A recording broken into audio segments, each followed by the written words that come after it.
Welcome back to my dark corner of this sick world. Oh, not him again.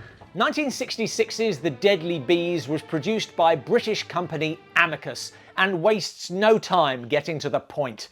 Fellow reckons he developed a strain of killer bees. Fantastic. It's not that fantastic. In a short film, it's important to hit the ground running, but how you do so is still important. He's going to prove his point once and for all and unleash his bees to kill someone. Fantastic. Elsewhere in swinging London, We gotta understand it alright. these are the Birds, not to be confused with the Birds, and featuring Ronnie Wood on guitar. 1960s horror often has something to do with the Birds and the Bees, not usually this. We're here to meet pop star Vicki Robbins singing her hit song, Stop the music. just a trace of irony there.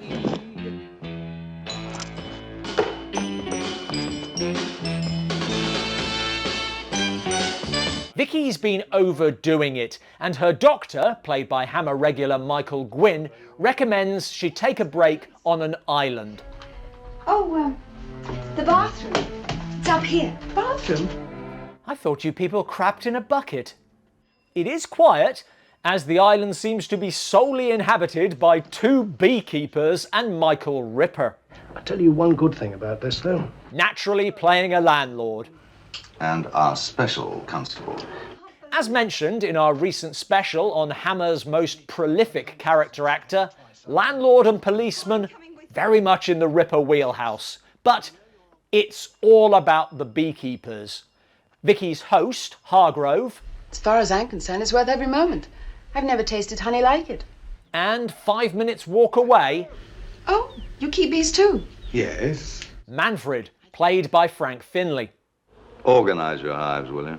In the beekeeping community, that is throwing some serious shade. Manfred is a little more eccentric. Fascinating, aren't they? Why don't women ever like my bees? Weird, but harmless enough. While Hargrove, It's dangerous to involve yourself in matters you don't understand. what matters? Like, bees, Miss Robbins. You don't understand bees like I understand bees. He also seems to be cutting Vicki off from her agent in London, who is unable to get hold of her. If we don't get her back here for the recording on Tuesday, we won't have a number in the charts for Christmas. The stakes are sky high. After nosing around where Hargrove has been working, his wife's dog is attacked by bees and killed. Vicki learns more about the killer bees from Manfred. He's not only twice as big, but lethal. And if that wasn't bad enough, It was one of a swarm that was sent to attack my hives. I believe they've been trained by special forces. Sounds ridiculous, but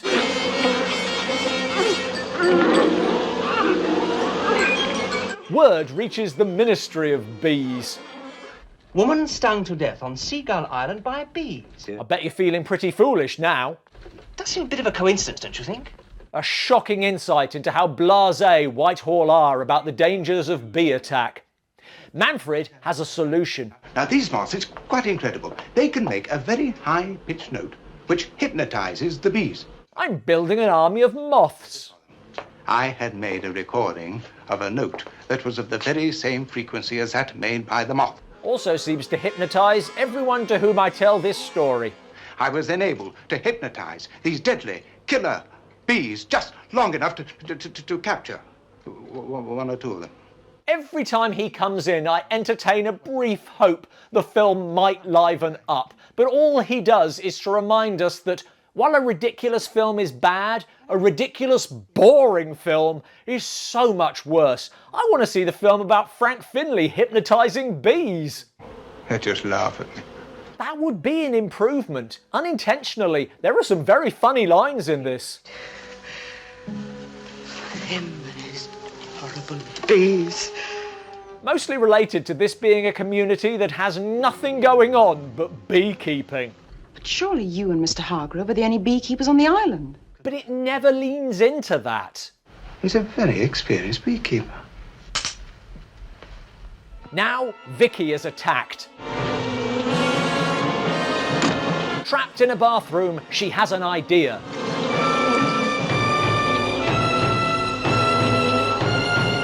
Which she really doesn't think through.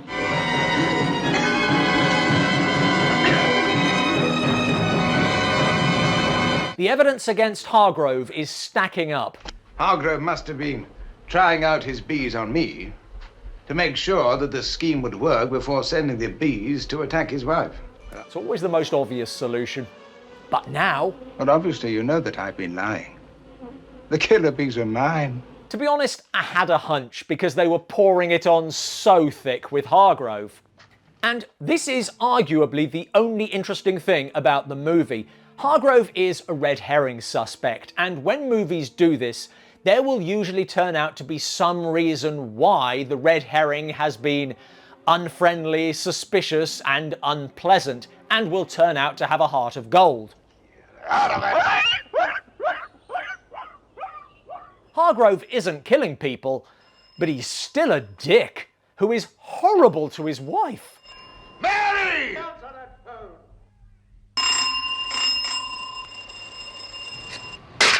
Not sure if that's better or worse. Anyway, you can guess how this ends.